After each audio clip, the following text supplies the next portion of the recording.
Good afternoon, everyone. Mary Sloan here with another episode of Inspirational Influencer News, People Making a Difference. And our guest this afternoon, Tony Pisanelli, is certainly somebody who is making a difference. Tony helps clients who are leaving their jobs, their careers, and wanting to make a life for themselves. So he's a career transformation coach, an author and speaker who navigated his own career through several reinventions that allowed him to rise above the pain of dissatisfaction and keep his job while thousands lost theirs. Now, that sounds like a famous quote. Tony is the creator of a unique coaching method that expands people's careers beyond a job for an income to a life worth living. He is also the author of the Phoenix Career Principles, guiding employees to confidently step into an entrepreneurial path and lead a more satisfying life.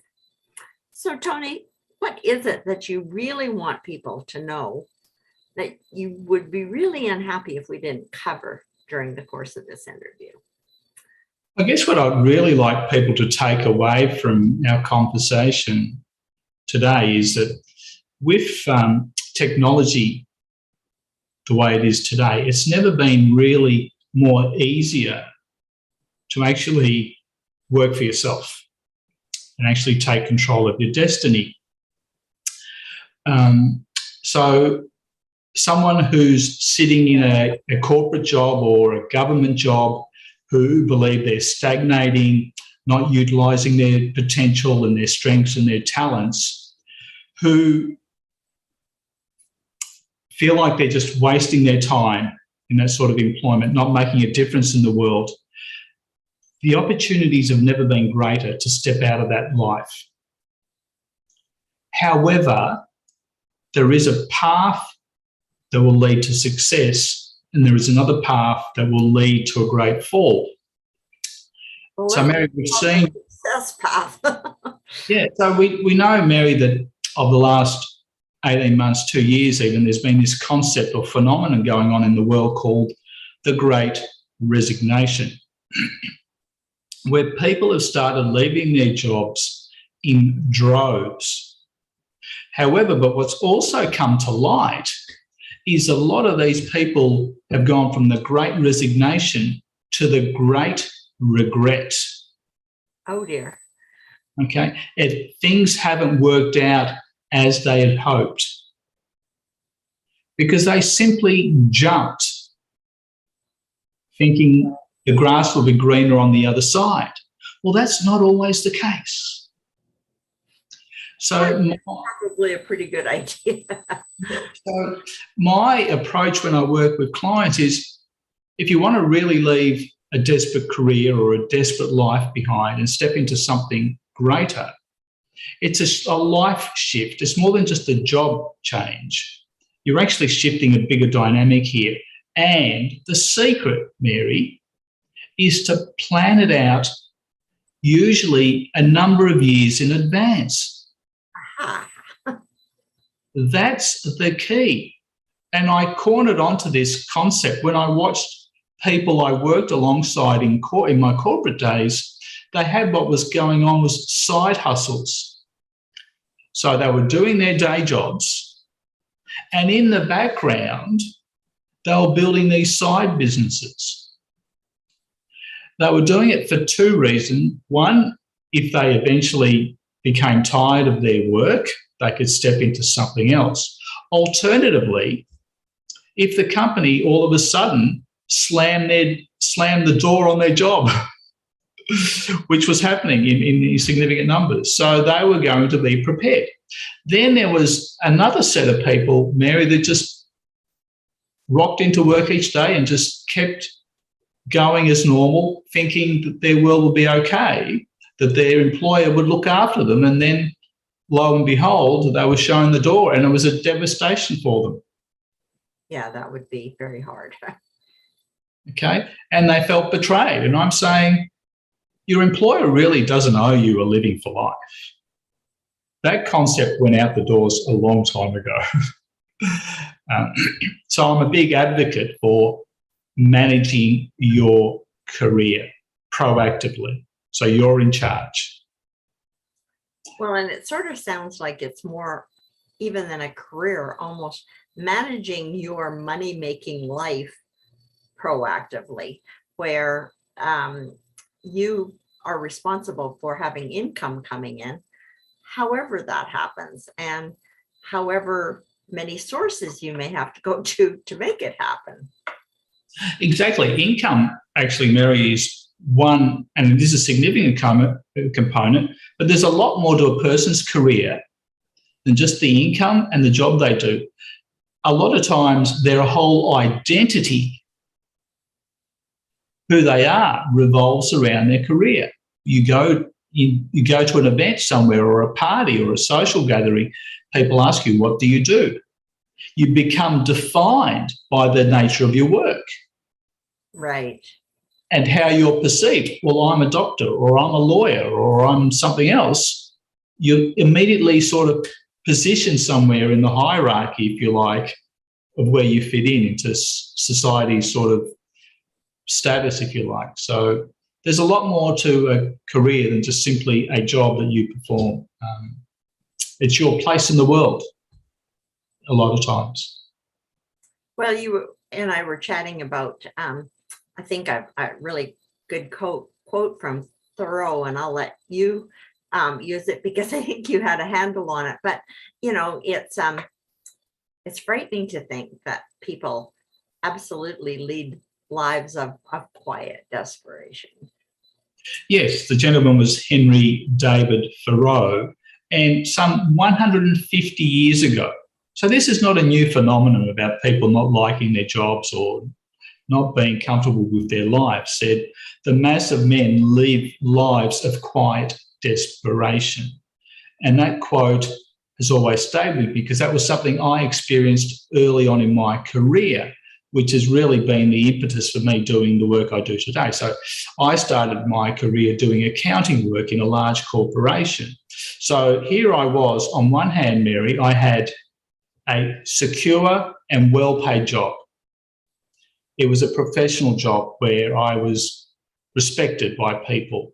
I was well paid. There was opportunity for growth and advancement. So that was on one side of the picture. But on the other side, I hated my work.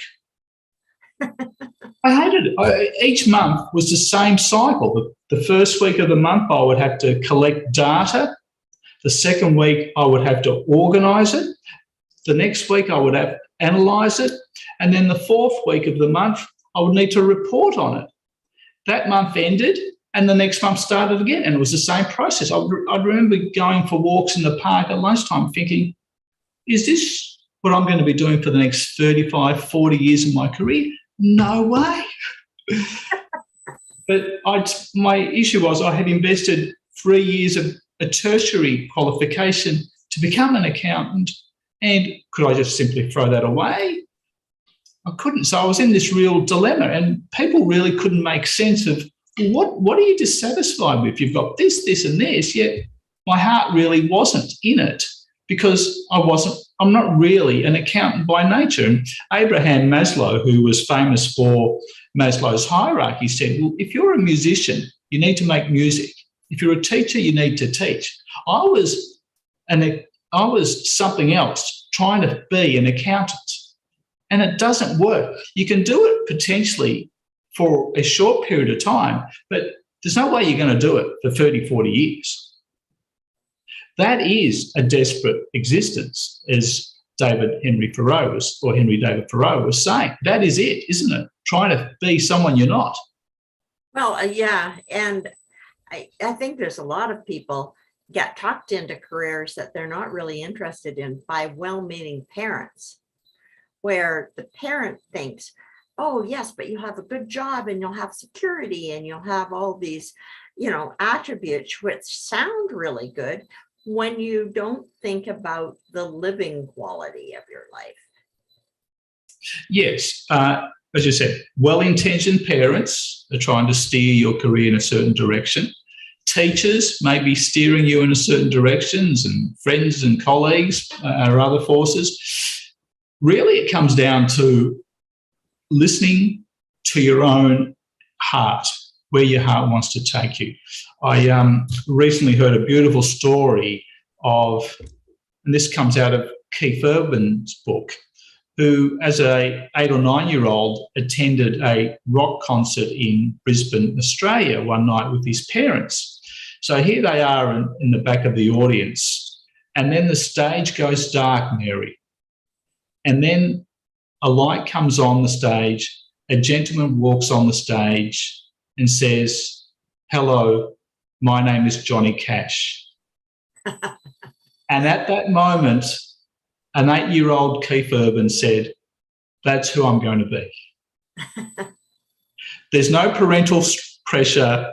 There's no other outside influence. He knew in his heart that he was going to one day be a singer. And he got there. That's almost the best way for a person to choose their career. Fantastic. I mean, if you can have that inspiration, especially as a young person, and see it so much in front of your face and go, yes, I want that. I mean, what a wonderful way to start your life. Yeah. And he wanted it so much that he did whatever it took to get there. It's not an easy path to make it to the top in the music world.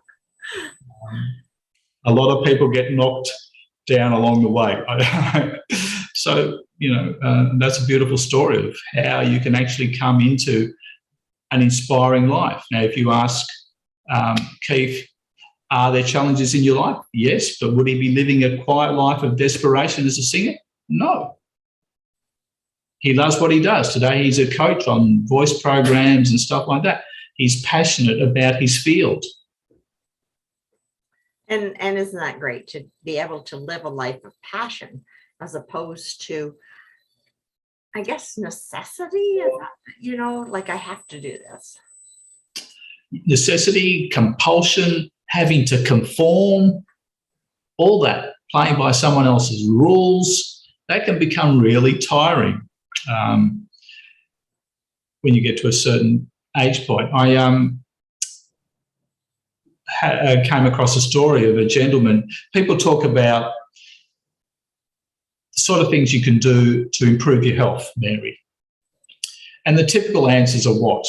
Well, exercise, a good natural diet, get your good night's diet, sleep, a good night's sleep. water. And avoid the nasties, such as excessive alcohol and smoking. That's typical go-tos that people come back to. But no one talks about an inspiring life that gives you a purpose and a reason for being on the planet, for being alive. That is almost key to a long and healthy life. I came across a story of a barber, and he's in the shop cutting people's hair. And one day a gentleman walks into the store, Mary, and he looks at the barber and said, "Gee whiz, he was thinking to himself, you look a bit elderly to still be working." He goes, "Well, how old are you? Are you 70? And the barber said, "No, I'm not 70. "Well, are you 80? No, he goes, "No, I'm not 80. "Well, then how old are you? 90? "No, I'm 108. Oh my gosh. And the barber's name was Anthony Mancinelli or someone to that effect. And you can read his story online. He loved his work so much that it actually kept him going. Yeah, he lived for it. Exactly. His wife had passed away years earlier, and he wasn't just cutting hair, Mary. It was a bigger picture. He would have a conversation with people and pass on his wisdom. And having cut hair for so long, he was cutting the grandfathers, so the person who started off as a child, who became a father, who became a grandfather, and then he would cut the grandchildren's hair. So he would see the whole how the family had progressed through that journey. Oh, wow. Interesting. He got to see that. So can you see, that's an inspiring life. It's the difference you make to people's life. It's seeing their journey unfold in front of your lives. When I was in corporate, I had no connection to a customer or a client. I'm just in these four walls. Can you see how that can become sort of stale and meaningless and empty? Yeah, and it's interesting because you could be an accountant who is very much involved with their clients. Lots of people have small accounting practices that are outside any corporation. And I think they get to know their clients really well and can be a great source of inspiration and help to them. So accounting has many facets, but it's all about your perception and what you want to do with your life. And if you don't feel like you have choice, then you really are choked off. Exactly. And I'm not judging and trying to cast a negative light on accountants, because I worked with a colleague very early in my career and we did the same work. So as I said, I pointed out that monthly routine. He did exactly the same thing as I did, but he loved and relished his work, Mary. Whereas it was just soul destroying for me. And I had a conversation with him one day and I said, Perry, why, you've got a spring in your step and you whistle on the way to work. What is going on here? And he loved his work because he grew up on a farm. And on a farm, you need to learn how to manage money because you're going to have poor harvest and good harvest, Mary, okay? And if you don't save money from the good harvest, you are going to struggle when the poor harvest hits you. So that's when he watched his family manage money wisely, and the other farmers who didn't go down that path, who just were reckless, suffer. They had the money and hoped that they'd have money again. Exactly. The good harvest would keep rolling on. Well, weather patterns don't allow for that to happen. So he became enamored with studying money and how to manage it. So that became the driver for him becoming an accountant. And he came to work in this corporate organisation for 10 years, but he went round managing his career, acquiring taxation skills, financial planning skills, budgeting skills, because he had a vision of opening up his own accounting practice. Uh-huh.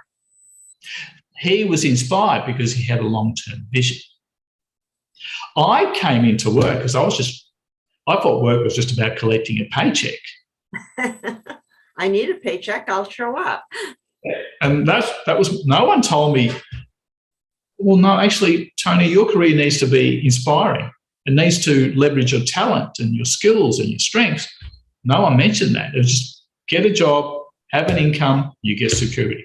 That was the extent of my knowledge about career paths. Okay, and I learned the hard way as I went through that. So that's what I'm teaching people now. So I've built a methodology, learning from people such as Perry how to actually put this bridge together where you go from a job to something greater, an inspiring life. Perry lives an inspiring life. The barber had an inspiring life, whether that's accounting, cutting hair, whatever it is. But if your heart's truly invested, it's an inspiring life. And so that's really your methodology, is to help people determine how, and perhaps some of them even the skills that they have learned or are learning and are using on their job could be a foundation stone, as it was for Perry, in terms of creating an inspiring life. And part of it, it sounds like, was helping people get a clearer vision for themselves. Is that right? The first step is to have a clear vision. Exactly. I know when I became deeply dissatisfied with my career, the first thing was starting to piece together the vision of what was to come next. And my vision was, I knew in my early 50s, well, by the time I hit 50, that my next career, Mary, would be me working for myself. I wasn't going to be answerable to an employer working by their rules, who sets my hourly rate, the work I did or didn't do, have someone watch over me, what time I came in the morning, what time I left. I was going to run my own business. That was one piece of the picture, Mary, if you like. Then you need to fill in some more details.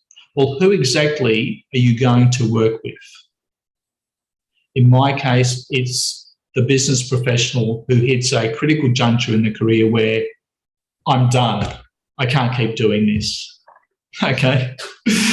I've hit a brick wall. Okay. So I'm piecing together who my client is and their problem. Well, then the next piece of my vision is, well, when the client asks, well, why should I listen to you? Why should I come to you and not the next person? Because I've been through that journey, I hit that pain point, and I came out the other side. That's what gives you credibility, as well as, well, I've actually written a book about this. That's I mentioned that. What was your book again? So it's the Phoenix Career Principles, just recently launched on Amazon, and it talks about the focus is you need to proactively be in the driver's seat of your career. You cannot rely on your employer to look after you. And also, if you become dissatisfied, it's really more about it's on you to resolve that. It's not to make sure the employer accommodates you by restructuring and whatever to fit in with you. You need to create that life for yourself. Right. And I share stories of my corporate journey and people who I observed and learned from who, as I said, created side businesses and landed successfully on the other side. So that's the message of the book. If you're going to write a book, make sure it's got a clear message behind it and it solves a problem for someone. So that was the aim of writing the book, because behind the book is a coaching practice. Behind the coaching practice, there'll be a training program, a group coaching. So it's very targeted to a select audience, someone who's reached that point in their career where what's gone on in the past will not be what's going to happen in the future. So I guide them through that journey. Explain to them that they're not going crazy. There's a reason why they're dissatisfied, they're desperate. There's something inside them saying, I don't want to do this anymore. Listen to that. I know there'll be other people around you, friends, colleagues, partners will say, you're crazy for leaving a well-paid job. It was like a gentleman called Jeff went to his boss one day and said, I'm thinking of starting an online business. And his boss said, are you crazy? That's for people who hasn't got a proper job. Well, that Jeff was the gentleman who began Amazon. Okay? He had a dream in his heart. That's become his inspiring life. Okay, so a very inspiring life and an amazing career. Making a difference in the world, having a big impact. So he can do it. Why can't someone else do it at their own magnitude, at their own level? We're not all going to create the Amazons, but our version of it. Okay, so I've talked about the pieces is making sure you know who your client's going to be, the problem you solve for them. The other element is doing some market research. Okay, is there a real need in the marketplace for this? For what you'd like to offer, yeah. So, for example, at any time, if you do some research online, you'll find employment satisfaction surveys. So typically anywhere between 40, 50, 60% of the people are either dissatisfied or disengaged from their jobs. Okay. We've seen from the Great Resignation, people wanting to leave for something else. It's a universal thing. Henry David Thoreau, 150 years ago, picked up on this. It's stock standard because people get into a career thinking it's a job for an income, where in fact it needs to be a lot more than that. Well, and they don't kind of see how life matters. As long as they've got an income, they figure life kind of takes care of itself. But if you have a job, especially at someone else's site, and they are in charge of how many hours you work, when you get there, when you leave, how you do your job, et cetera, then you can get pretty unsatisfied, I would think. Exactly. The reason I target that 40s sort of age bracket is because That's the point where people's lives shift away from a job for an income, and they start asking themselves the question around their existence. Why am I here? That becomes a life question, not just a job or a career question. Right. And you want to be able to answer that. And the why you're here is if you're on this planet consuming resources, there is a purpose for you being here. And that is to help someone else, make a difference to someone else's life. The first stage of a career, you've acquired capabilities, skill sets, knowledge and experience. The second half of your career is about now translating that so you're now helping someone else on their journey. Right. Okay. Look at what you're doing, Mary. You could quite easily just sit back and take it easy. But here you have created a forum for someone else to join you in a conversation and get their message out in the world. Is that a job? Is that a career? Or is that a life purpose, Mary? I'm going to ask you that. Well, it's a life purpose. And I am having such a good time doing this. And I didn't really know what I was doing as I got into it. But, I knew that it wasn't a podcast that I wanted to do. That's got, in my opinion, some issues. And yes, that I'll turn this into a podcast because I can. But I love the liveness of it. When you show up to do a podcast, you're not usually going anywhere live. It's a conversation, but they can cut it, piece it together, put this piece here, that piece there. And so it doesn't have the same cachet to me. I love the fact that we can have a conversation that can perhaps change someone's life, give them a different perspective. That to me is exciting. That makes a difference. Exactly. And in the process, you're staying relevant in the world. You're mentally challenged. So you're not mind becoming mushy. Can you see that? And you still, you're productive, you're learning, you're still growing, you're meeting new people. You want to be here, don't you? Absolutely. You're not doing this out of desperation. No, just because I can and discovered new strengths in doing that.